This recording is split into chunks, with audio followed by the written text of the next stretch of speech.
All right, two new nature sets coming out. We have Nature Sheet number 34 and number 35 here, the Cozy Cabins. I don't know, mini series, I guess we can call it. So I always wanted to do a kind of an updated version of the Lakeside Cabin, one of the more popular designs over the years. I still love using it. It's stamp number 147F as in Frank.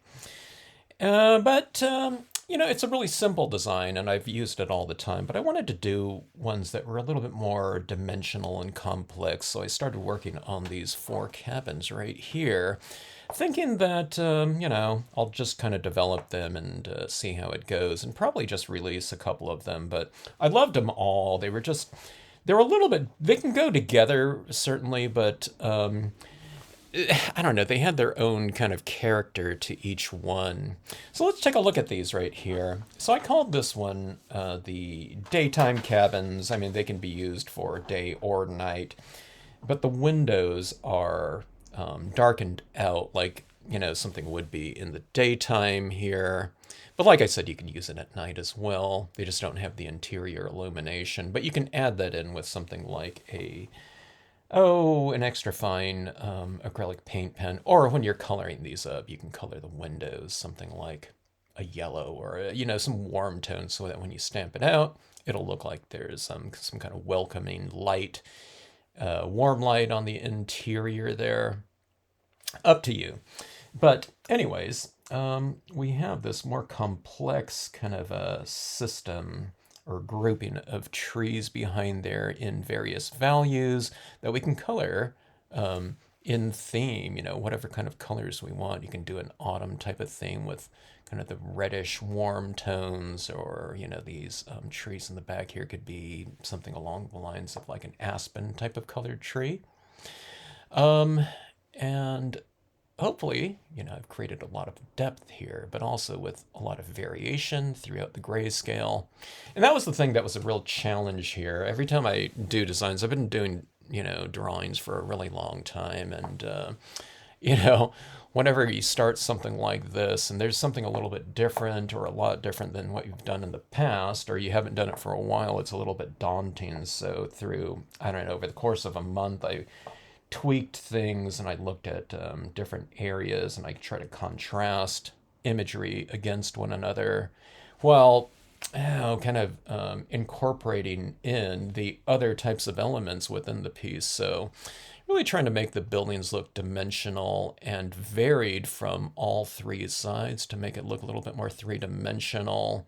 In some areas, I had to get rid of some of the details in there for the sake of dimension by adding in some additional tone in here. I wanted some wood textures in here and make it look fairly dark within that wood texturing, but then on the side here it became a little bit too similar with the side of the tree, so I really darkened in this area right here. And again, to make those buildings look very dimensional and different from one another, you had to make the area really dark here if I wanted in, to get in some extra kind of texturing in terms of the oh, what do you call that?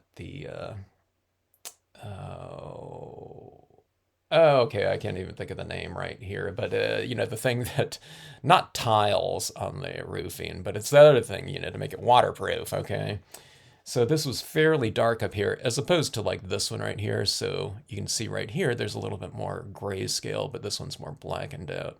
So those are the types of little design elements that I'm thinking about when doing these types of kind of buildings, that have distinctive sides to them. All right. And this one right here, I had some trees going on back here, but I wanted that little, covering, patio covering to really stand out more. So I removed the trees in the back so we can get this nice silhouette here. Okay, so surrounding imagery. Decided to make these into two plates, so it gave me the opportunity to add in some additional filler imagery, some visual focal points. I've always wanted to have a couple little boats on a kind of a near shoreline that we can fill in. What you do is you'd put in some additional plant life around this one, some reeds or something like that.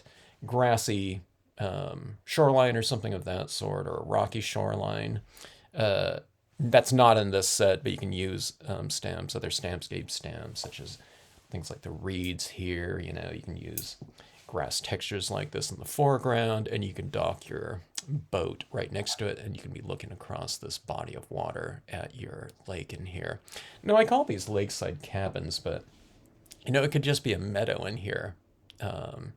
It could be fresh water or seawater. It could be kind of, you know, a dirt area in here where the tide's gone out. And you can put a boat in there, even in something of like that type of scenario. We have our hammock girl right here.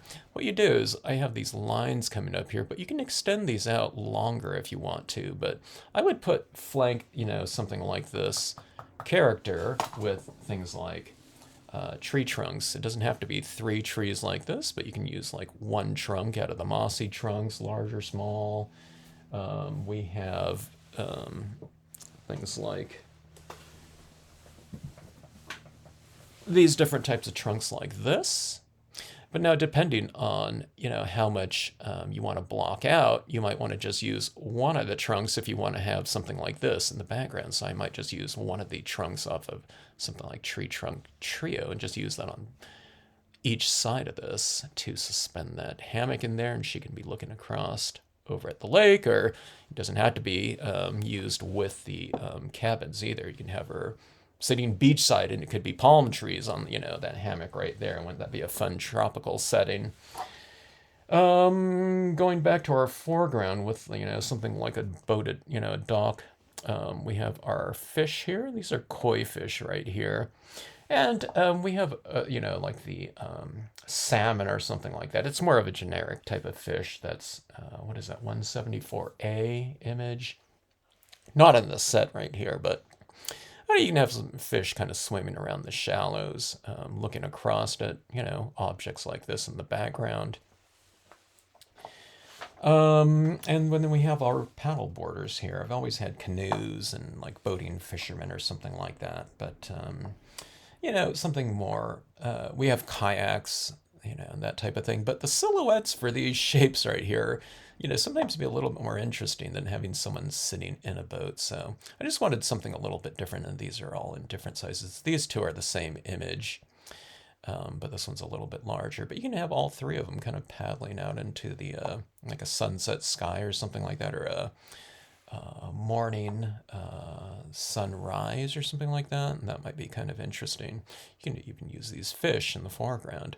Oh, going back to those kois, anyone that has the mystic line of imagery, the mystic trees or something like that, and the, you know, the Chinese pavilions, that would be really a fantastic addition to the shallows for those types of images.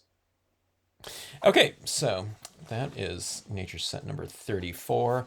I call this one right here the cozy night cabins, just because these cabins are interior illuminated, okay? So the windows aren't darkened out. But again, these could be used in a daytime type of setting as well.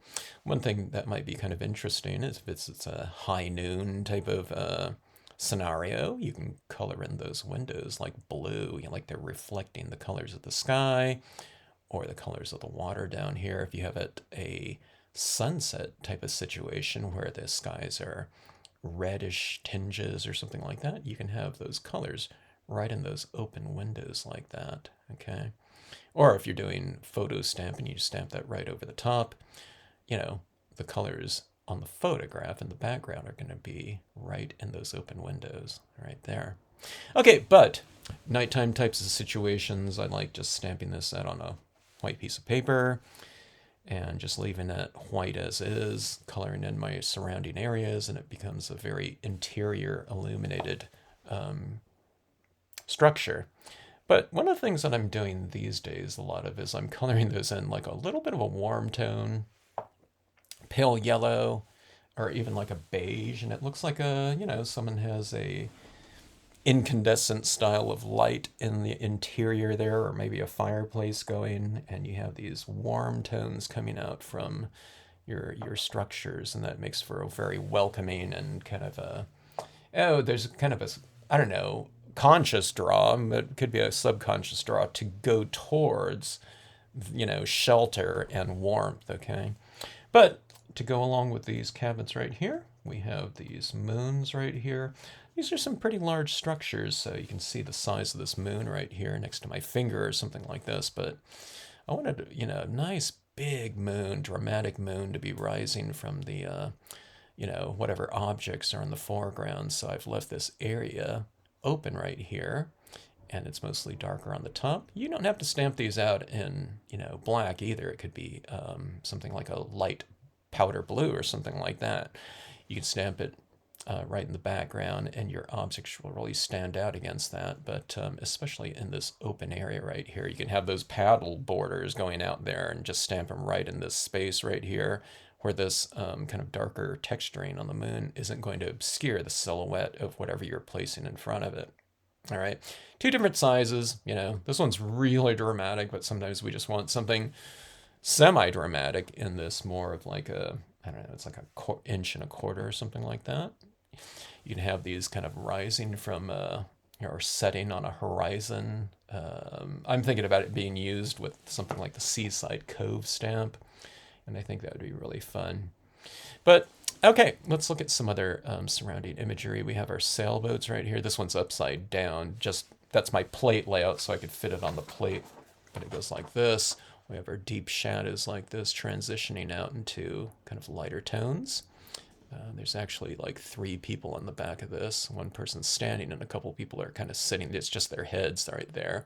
But can you imagine, sitting in that sailboat there, docked in the, the shallows around, I don't know, whatever their boat, maybe they're coming home or something like that. But you can have this moonrise, they're enjoying, the last bit of their sail, enjoying the moonrise or setting moon or something like that.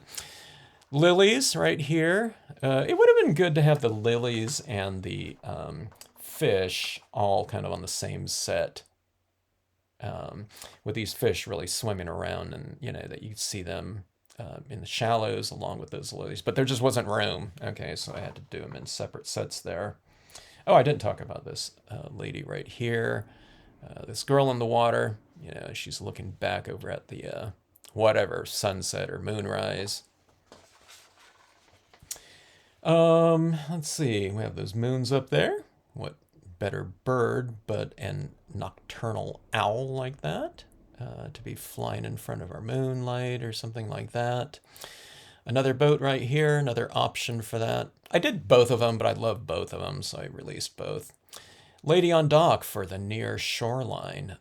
You can have her, in any type of situation, but she could be the neighbor for these across the waterway, looking, across the water and enjoying her, whatever, her morning coffee or something like that. But nighttime type of situations, so you have these figures like this, kind of a little more bundled up.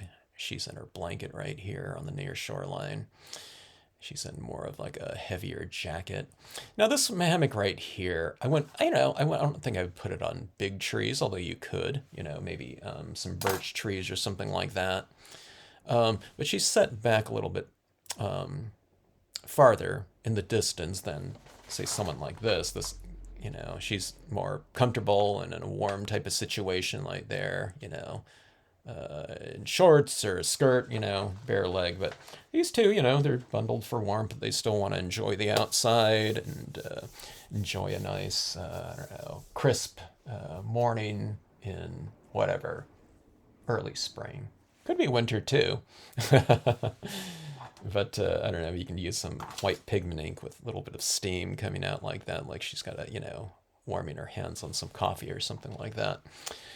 But, on something like this, one of the things they have for hammocks, too, is you can put like a little stick like this. You can just draw it in like that after you position her, and it could be like these metal rods with like a hammock holder or something like that. They have those for like campgrounds or something like that, that you can set up a hammock wherever you want. One interesting thing that came up in a live stream was someone ordered some of the Roman columns, and I think she has ideas of using the hammocks, either one of them, in between a couple of Roman columns, maybe in a real kind of I don't know, whatever, traditional, what do you call it, formal gardens or something like that. But I thought, oh, I can't wait to see that being utilized like that. Speaking of this, so you have these, suspension areas coming out like that. But I think I mentioned it already. You can extend these out longer if you want. Okay, so you can have something that's that, narrow like that, and having the hammock hang from that, or you can kind of extend it out. If you really want to extend it, what you do is you don't color something like this, and you have something really wide, and you can kind of angle your suspension like that a little bit more outward. Maybe this is like too angled up like that, but you can draw those in this way instead. You know what I mean? It looks like it's suspended this way, so that's the way the angles go. But you know what I mean? Who's going to care if you change the angle on it, to suit your purposes, and it's going like this. All right, but anyways, that's the gist of the nature sets number 34 and 35. It's plate numbers 55B and 56B right here. And I can't wait to get these in. At the time of this recording, the plates have been delivered to my rubber guy, the guy that presses my rubber. They call it vulcanizing. He makes the plates, the molds, and presses the rubber expertly. And we have some nice deep engravings here. He's checked out the plates, and they both look really good. We always check for things like, they call it pimpling. It's where there's like an extra dot somewhere, around the imagery. And sometimes in the etching process, there's an unwanted dot. We don't want a dot like, in here or something like that. So that gets ground off. But I think out of both these plates, there was one little tiny dot, and that's been ground down with like a Dremel tool so that these plates will be perfect when we press them out. When I get these plates in, I'll be testing for detailing. I want to check out the detailing in the highly condensed dot areas, but I suspect that my engraving process is going to have captured all that. And my rubber guy is going to make those molds and press the rubber again expertly. And I think, all of the details on these two plates will be retained as much as possible so that when we stamp these out for that final, they call it generation within this process, it'll all come out just fine. Yeah, can't wait to do it. And, hopefully these, stimulate some of that creative process in visualizing mentally how these can be used and how you want to use them. And can't wait to get them in and try them out for myself in these ways that I've been visualizing. But again, as I was mentioning in the live stream, the thing that's really fun for me is seeing how other people utilize them, over the course of time. It's like, oh, I never thought about using something that way, so we always see these really interesting kind of ideas popping out as far as design usage. Sometimes it might be, I don't know, someone will stamp something like this out, but it'll have, entire, the moon will be rising behind here, but without the trees, where they kind of just stamped out, the cabin or something like that, and not the trees. Or I'll see these trees used, behind some other, bunch of rocks or something like that. It's like, oh, those are the trees from, Cozy Cabin Right or something like that, Day Cabin Right, and always fun to see that type of stamp usage and dissection or something like that. But also in, like I said, combinations that, I didn't think about and might be a little bit more unexpected. So that's the funnest type of thing. All right, so anyways, thanks for watching. Hope you like the new designs and can't wait to utilize them. I'll be doing some initial stamping videos, hopefully by the end of a week from the time of this recording right here. All right, thanks again.